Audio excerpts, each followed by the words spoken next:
Hello and welcome to the Brain Injury Insider. I'm brain injury attorney Michael Kaplen. Today I want to discuss an important new study out of the University of Pittsburgh and the University of Pittsburgh Medical Center that raises a difficult but critical issue in severe traumatic brain injury care: decisions to withdraw life-sustaining treatment. The research challenges the assumption that most patients with a severe TBI have little chance of meaningful recovery.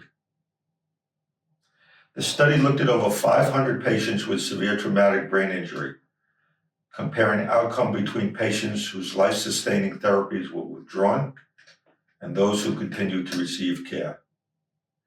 The investigators report that more than 1 in 3 critically ill patients in their analysis could have achieved partial independence if life-sustaining therapy had not been withdrawn.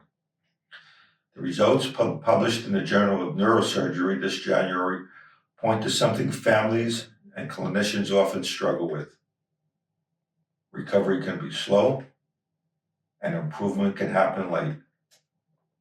One striking finding: more than 1/3 of patients fully dependent on life-supporting care at 3 months later achieved meaningful independence by 24 months. Defined in this report as being able to function independently for 8 or more hours per day. And the study also found that nearly 1 in 4 survivors regained partial independence between 6 and 24 months later, and more than 1 in 10 improved between 12 and 24 months.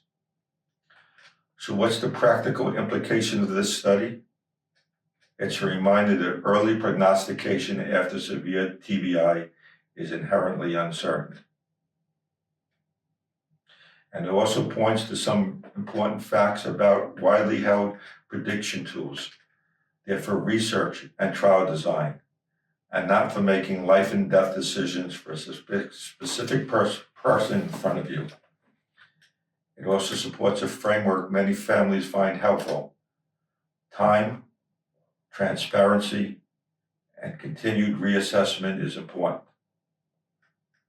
And finally, for families making these difficult choices, understand the difference between what is known today and what still may be possible over months.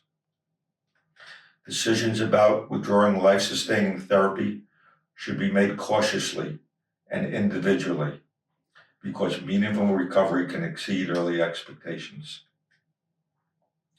Thanks for joining me this week on the Brain Injury Insider. If you want to help change the conversation about brain injury, please share this information and consider subscribing. Until next week.